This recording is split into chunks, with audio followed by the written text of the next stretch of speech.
ప్రతిష్టాత్మకంగా చేపట్టిన ఇందిరమ్మ ఇల్లు పథకానికి అర్హులైన నిరుపేదలను ఎంపిక చేయాలని రాష్ట్ర హౌసింగ్ కార్పొరేషన్ గౌతమ్ అన్నారు. బుధవారం హన్మకొండ కుడా కార్యాలయంలో హన్మకొండ వరంగల్ జిల్లాల కలెక్టర్ ప్రావీణ్య, doctor Satyasarada, GWMC commissioner Ashwini Tanaji, అదనపు కలెక్టర్ సంధ్యారాణితో కలిసి ఇందిరమ్మ ఇల్లు పథకాలను లబ్ధిదారులకు వెరిఫికేషన్ ప్రక్రియపై వెరిఫికేషన్ అధికారులతో రాష్ట్ర హౌసింగ్ జిల్లాలోని గ్రామాలు, గ్రేటర్ వరంగల్ నగరంలో వార్డుల వారీగా వెరిఫికేషన్ ప్రక్రియ, అర్హులు అనర్హులు జాబితాను ఎలా గుర్తిస్తున్నారని, ఇండ్ల నిర్మాణం ఎలా జరుగుతుందని, ఏవైనా సమస్యలు ఎదురవుతున్నాయా తదితర అంశాలను ఆయన అడిగి తెలుసుకున్నారు.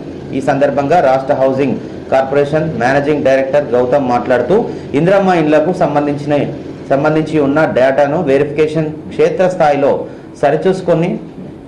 సరిచూసుకున్నాక తర్వాతనే నియోజకవర్గాల్లో నోడల్ అధికారి ద్వారా జాబితాను collector లాగిన్లో పంపాలన్నారు.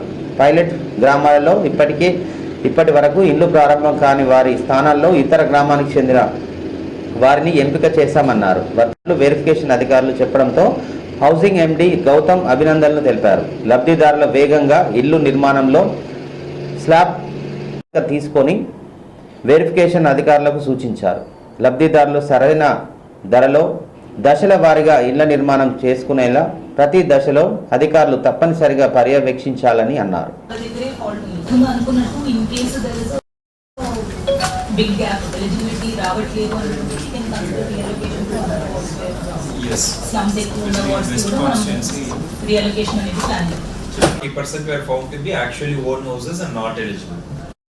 All of you have the re-verified L1 lists. Because it is from your logins the flow is starting, so you must do due scrutiny before forwarding. So that's why I am saying every day whatever 10-20 each ward నుంచి వస్తే ఒక 200-300 మీకు వస్తుంది, అంతవరకు మీరు forward చేస్తుండండి. So మీకు కూడా scrutinise చేయడానికి టైం ఉంటుంది, అండ్ కలెక్టర్స్ కూడా then they can scrutinize every day and they can move file for sanction. Workload will also reduce, quality of work will also increase. మీరు 178 ఎలిజిబుల్ చెప్పారు అండ్ 4 ఇనెలిజిబుల్ అన్నారు. yes madam. So నలుగురే ineligible ఉన్నారు. Actual madam first మాకు 170 లో 50 names మాకు tick చేసి ఇచ్చారు మేడం. సో ఉన్న వాళ్ళని సెలెక్ట్ చేశారు సార్. వాళ్ళని పిలిపించి ఇక మాత్రం ఖచ్చితంగా సబ్స్టిట్యూషన్ ఇవ్వాల్సి వస్తుందని చెప్తున్నాను.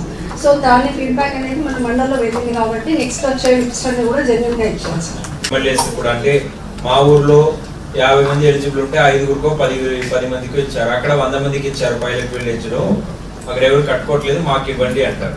So those who have not grounded invariably they will lose their sanction and it has to be reallocated to other villages. Scheme of things లో G07 లో having land to construct the house అనేది it is a prerequisite. So land లేదు అనేటప్పుడు then the question ముచ్చటే రాదు వాళ్ళకి. So అందుకే మనకు ఎక్కువ ఇన్ఎలిజిబిలిటీ అనేది వస్తున్నాయి. ఎక్కడైతే they are sticking to the original eligibility list, in prioritization ఉంటుంది, కానీ ఇన్ఎలిజిబుల్ ని ఎలిజిబుల్ చేయడం అట్లాంటిది ఇందిరమ్మ కంపెనీ చేయొద్దు అనేది క్లియర్ డైరెక్షన్స్ ఉన్నాయి గవర్నమెంట్ లెవెల్లో. So let us do it in a good way and see that they benefit from this scheme. Thank you.